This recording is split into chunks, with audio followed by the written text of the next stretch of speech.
Feliz lunes 5 de octubre, gracias a todas y a todos los que están aquí enlazados en esta transmisión de la posmañanera. Muchas gracias, es un lunes muy nublado y como ustedes verán aquí está conmigo Anastasia, que desde hace ratito quiere saludarlos.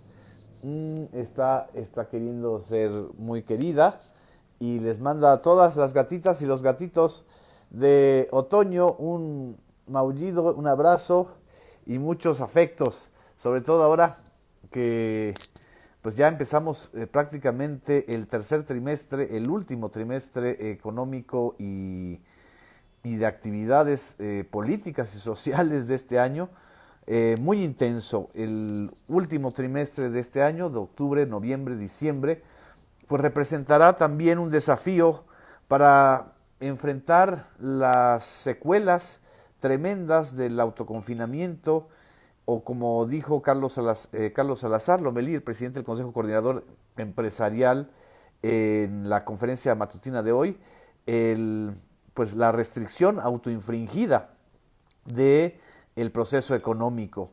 Hoy en la mañanera estuvieron presentes pues los representantes de la cúpula empresarial, el presidente del Consejo Coordinador Empresarial, Carlos Salazar, el presidente del Consejo Mexicano de Negocios, el señor del Valle, Antonio del Valle, estuvo el hijo de Carlos Slim, representante del Grupo Carso, estuvieron también los representantes de la Concanaco y de la Concamín y de la Canacintra, así como el secretario de Hacienda y la secretaria de Energía, el Rocío Nale, y el subsecretario Nuño, quien fue Jorge Nuño, quien fue el artífice de esto que se presentó hoy en la conferencia matutina y que será pues muy importante para la digamos, proyección de las actividades económicas de este año.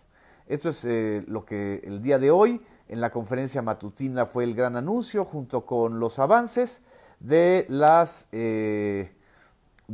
los proyectos de inversión, de las obras de infraestructura, como son el tema del Tren Maya, por supuesto, la refinería de Dos Bocas y, por supuesto, el aeropuerto internacional de Santa Lucía.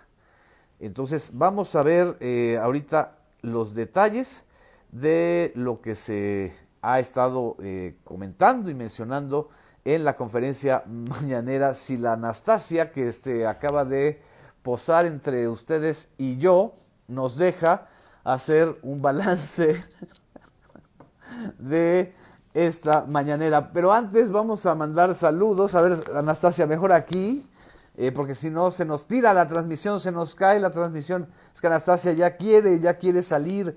Ella está decidida a tener una nueva etapa en su vida, una nueva etapa que ya hasta los pelos se nos está echando. Bueno, gracias a quienes se están conectando, como Betty Aro Bañuelos, a Ismael Arce, dice, Frena no juntó ni las 10,000 personas en su evento histórico, dice, ahorita vamos a hablar de lo que les mencionó el presidente Frena. Rosalba Romero, saludos desde Acapulco. Muchas gracias, Juanito Rosales, ronroneos a Tachita, ella está ronroneando aquí muy divertida, ella siente que toda la energía de quienes están sumando le llega a ella como buena felina, ¿verdad? Chiquita.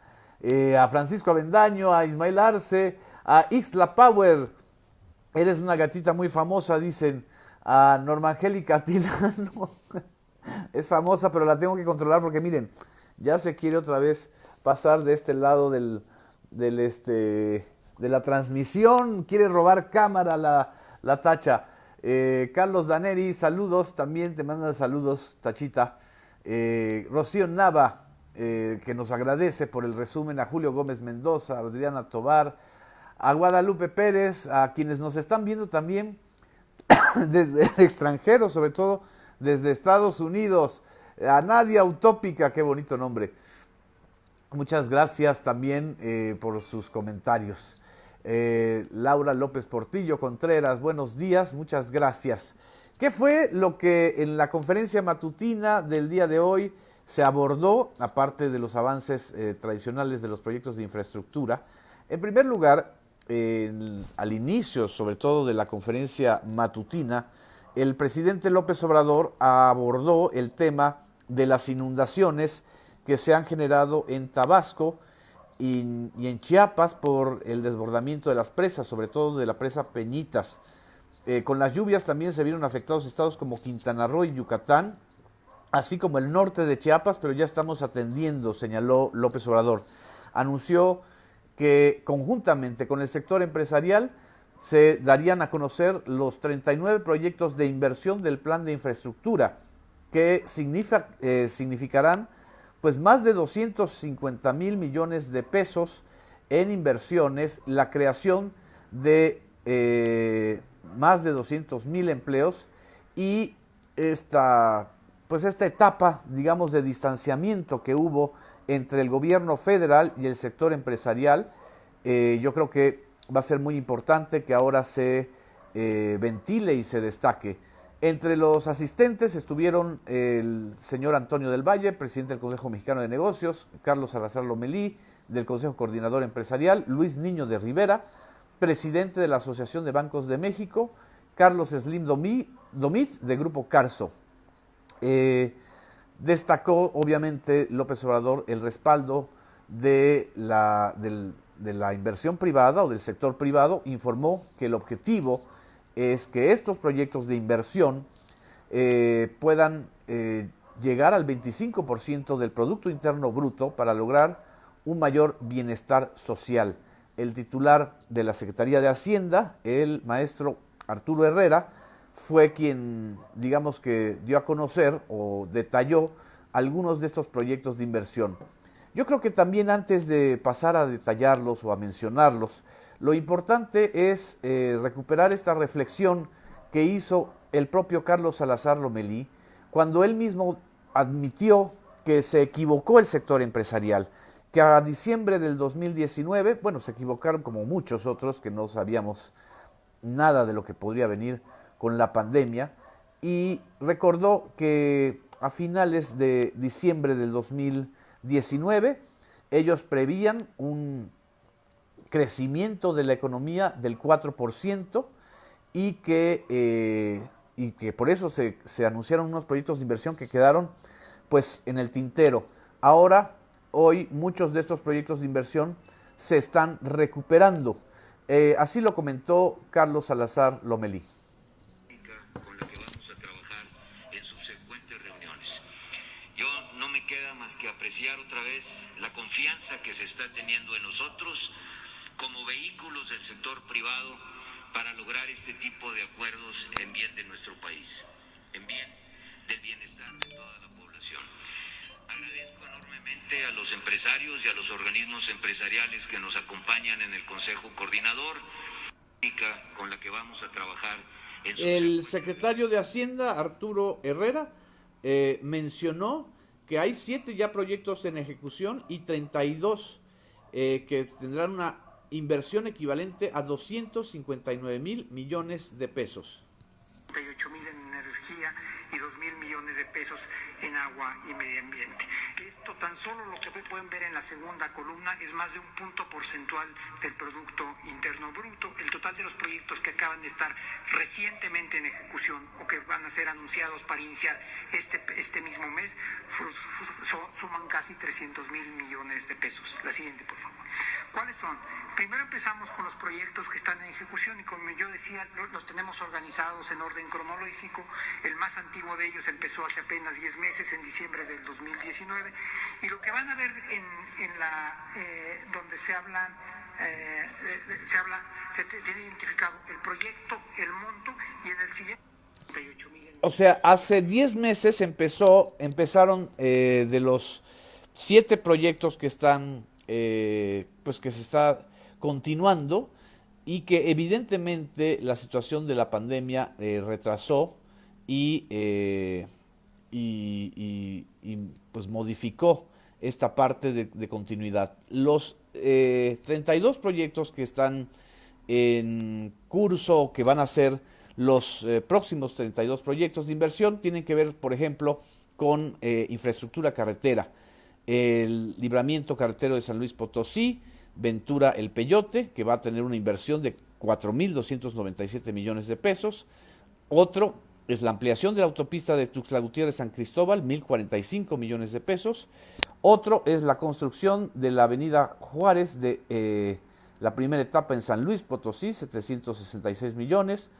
Autopista Tepic, Villa Unión, que es una inversión pequeña de 93 millones de pesos. Otra muy grande que es la modernización del libramiento de Fresnillo Cuauhtémoc de 3.826 millones. Otro es obras de conectividad en el Aeropuerto Internacional Felipe Ángeles, que van a ser de 9.265 millones de pesos. La construcción del muelle de cruceros en Cozumel tendrá una inversión de 511 millones de pesos. Este es uno de los primeros proyectos de los que se dieron a conocer. Otros que estoy aquí monitoreando y viendo son un proyecto de 3.000 millones de pesos para mantenimiento, rehabilitación y operación carretero en Compostela Las Varas. Otro es de manejo especial de residuos sólidos urbanos en Naucalpan, Estado de México, por 1.639 millones de pesos.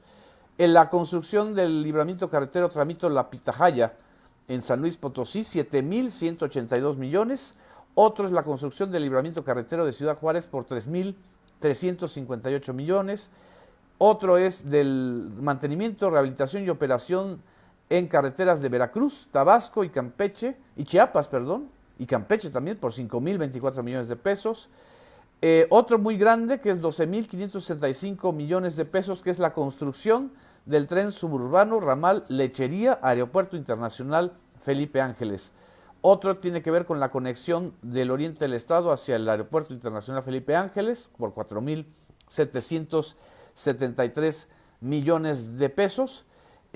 Otro de los cuadros que tienen también aquí los proyectos de inversión, uno que es muy grande que tiene que ver con la refinería de Tula, pero hay otro también muy de un monto bastante grande que es por 51.300 millones de pesos, que esto es interesante, es la construcción del tren México-Querétaro, aquel tren que se quedó suspendido en el sexenio de Enrique Peña Nieto tras el escándalo de la Casa Blanca. Otro muy grande es la construcción del cruce fronterizo internacional de la Mesa de Otay,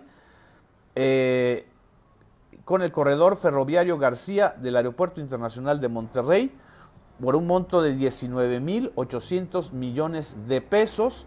Este es otro de los proyectos de inversión. Y de los últimos, de los 39, este que yo les decía, la instalación de una coquizadora en la refinería de Tula, tendrá una inversión de 54.705 millones de pesos. Hay otra inversión en la terminal de etano en Pajaritos de 2.520 millones de pesos. Y una unidad de liquefacción en Salina Cruz, Oaxaca, por 25.200 millones de pesos. Es una coinversión entre la Comisión Federal de Electricidad y la Asociación Pública Privada. Estos son los 39 proyectos que se dieron a conocer. No se entraron al detalle de cada uno de ellos, pero están ahí expuestos y ustedes lo pueden ver en nuestro monitoreo. El punto importante también en este acercamiento o relanzamiento de las relaciones entre el gobierno de Andrés Manuel López Obrador y el sector empresarial es el apoyo también que el propio Carlos Salazar Lomelí dio al proyecto de reparto de recursos públicos que está elaborando el gobierno de Andrés Manuel López Obrador. Explicó López Obrador que la lógica del reparto de recursos es que directamente el 70% de la base de la pirámide de la población reciba beneficios y el 30% restante será también beneficiada. Vamos a escuchar esta parte que es interesante.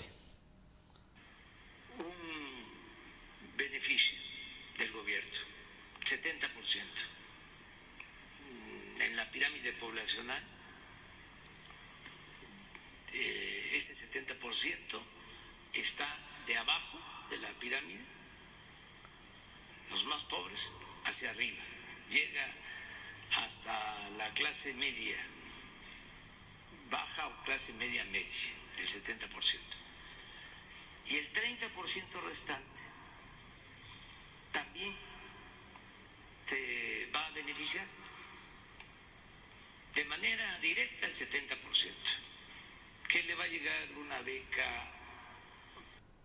Eso es lo que comentó López Obrador, de manera directa al 70%, de manera indirecta al 30% restante, pero también estos proyectos de infraestructura pues buscan pues apoyar al sector privado y que también se pueda desarrollar la infraestructura necesaria en materia de carreteras, puertos y por supuesto energía. Buena parte de los 39 proyectos de inversión son en el sector de energía y como ya vimos están correlacionados con el Aeropuerto Internacional Felipe Ángeles. También en el debate de preguntas y respuestas se dio a conocer hoy la encuesta del Financiero, una encuesta elaborada por Alejandro Moreno, donde se refleja que la aceptación de López Obrador en septiembre, lejos de disminuir, aumentó. Pasó del 59% de aceptación que tuvo en agosto de este año al 62% de aceptación. Según esta misma encuesta, el índice de aceptación de López Obrador aún está muy por debajo del 72% que llegó a tener en diciembre del año pasado. Perdió 10 puntos en este lapso, que es el lapso más duro de la pandemia. Y también está muy lejos ya del 56% de aprobación y 42% de rechazo que registró esta misma encuesta en junio de este año. Es decir, ha recuperado de ese bajón del 56% de aceptación de su gestión a un 62%, 6 puntos porcentuales. Y también la tasa de desaprobación bajó del 40 al 36%. Esto que comentó López Obrador, pues lo vinculó con el tema de las manifestaciones de este movimiento, el Frena, que pues están molestos, son opositores al gobierno, pero creen o quieren creer que a través de instalación de casas de campaña en el Zócalo van a lograr la salida de López Obrador. Lo que él dijo es invitarlos a que participen en el proceso de revocación de mandato que en 2022, por ley, debe operar en el gobierno federal. Explicó que el mecanismo de revocación de mandato se realizará para el 2022 y que se reafirme o no el apoyo del pueblo al presidente. Y preguntó López Obrador, ¿cuánto nos hubiéramos ahorrado como país? ¿Cuántas muertes? ¿Cuántas corrupción? Si ese mecanismo de revocación de mandato se hubiera aplicado en los sexenios anteriores, especialmente entre Vicente Fox, Felipe Calderón y Enrique Peña Nieto. Vamos a escuchar esta parte. Que se establezca la revocación del mandato. Nada más, imaginen cuánto nos hubiésemos evitado. Bueno, primero si no hubiese habido fraudes electorales. Y después, si hubiese existido este mecanismo de revocación del mandato, si se le hubiese preguntado a mediados de sexenio al pueblo sobre presidentes anteriores.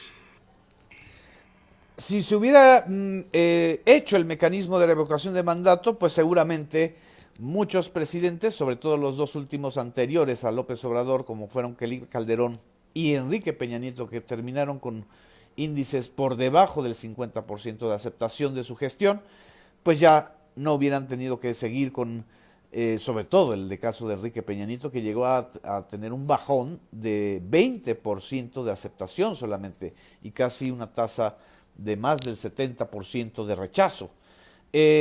Sobre el editorial del Financial Times, que el día de ayer, junto con el Wall Street Journal, abundaron sobre el tema de la consulta ciudadana hacia el juicio de los expresidentes y vieron rasgos autoritarios en este tema, López Obrador lo que finalmente dijo es que periódicos como el Financial Times deberían pedir disculpas por promover todavía un modelo económico neoliberal que en todo el mundo terminó por derrumbarse con la pandemia del coronavirus. Y también emitió y lanzó un mensaje a sus opositores conservadores.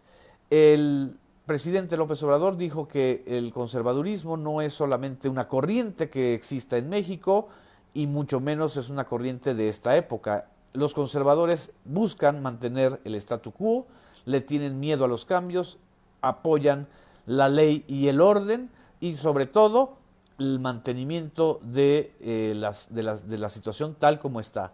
Él dijo, voy a respetar a los conservadores opositores, pero con dos observaciones, que respeten mi derecho de réplica y que no haya hipocresía, que no haya una doble moral. Así lo dijo y creo que es importante este fraseo, que es uno de los más sentidos e importantes de López Obrador en las conferencias matutinas al hacer referencia a Frena, a periódicos como el Reforma o a grupos que están en contra de su gobierno.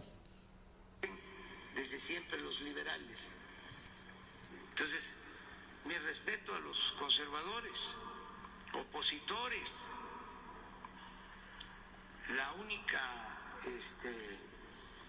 insistencia es que acepten que tenemos nosotros también el derecho de réplica y que vamos también a ejercer nuestra libertad. Y lo otro es que no se permita la hipocresía, que no estemos con un doble discurso, una doble moral. Que no estemos con un doble discurso, con una doble moral, que pues obviamente es uno de los atributos también de la derecha conservadora. Tirarle la piedra al opositor y esconder la mano, o acusar a los otros de lo que ellos mismos tienen de intolerancia. Y para mayor muestra de intolerancia, estas declaraciones de Francisco Martín Moreno, el historiador que mandó o pidió o sugirió que si existiera la Edad Media tendrían que quemar en el Zócalo a todos los morenistas, que a final de cuentas es un llamado al exterminio, un llamado bastante negativo.